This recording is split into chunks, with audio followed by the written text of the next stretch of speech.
Emmanuel Ducrot, c'est à vous. Non, mais j'avais très envie d'aborder tout rapidement le sujet qui va être le nôtre ce matin, Emmanuel Ducrot. Une soirée spectacle et débat est organisée par la mairie écolo de Grenoble demain mardi dans une maison de quartier de la ville. Alors ça fait grand bruit là-bas. Je donne le thème.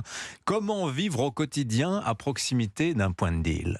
La soirée se tiendra à la maison des habitants.e.s, évidemment, du quartier Chorier-Beria. Ça va commencer par une pièce de théâtre appelée Les copains d'en bas. Résumé tiré du site de la compagnie, je cite donc, Ben et Charlotte, la trentaine, ont décidé d'aller habiter dans une cité HLM pour vivre la fameuse mixité sociale.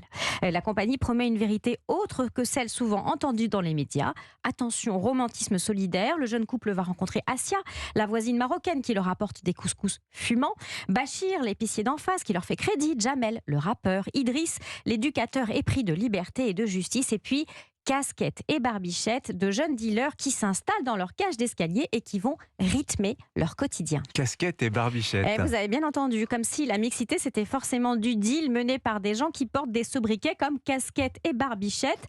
Heureusement, c'est pour la bonne cause parce que sinon ce serait un tantinet stigmatisant pour les jeunes des quartiers HLM, mais c'est du théâtre, soit. Tout ça sera prétexte à ouvrir un débat intitulé « Comment vivre au quotidien à proximité d'un point de deal ?» sous-titre Guilleret, choisi par la mairie pour le spectacle et son débat. Alors c'est quand même assez mal choisi vu la situation du quartier où va se dérouler ce débat. Parlez-nous-en. C'est peu de le dire. Le quartier Chorier-Beria est au centre de Grenoble et depuis l'année dernière, il est le théâtre, mais pour de vrai cette fois, d'une flambée de violence et d'insécurité liée au trafic de drogue. Alors ça n'est pas un sentiment, il y a des fusillades, des lynchages, des blessés.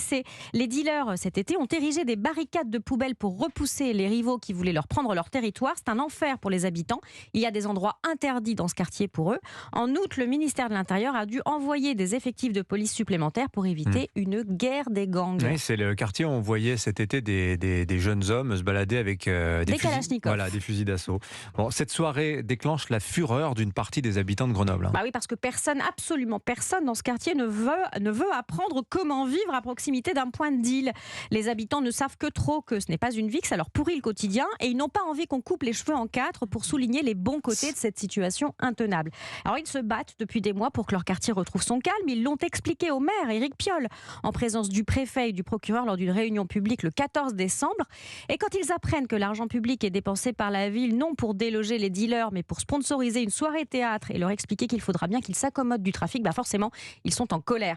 La mairie de Grenoble acte par le théâtre que le point de deal, c'est du folklore. Faut faire avec, ma bonne dame. On ne combat plus, on accepte. Il y a de quoi être écœuré de cette démission drapée de bons sentiments, de cette capitulation souriante devant le deal et la délinquance. Signature Europe 1, Emmanuel Ducrot. Merci beaucoup, Emmanuel.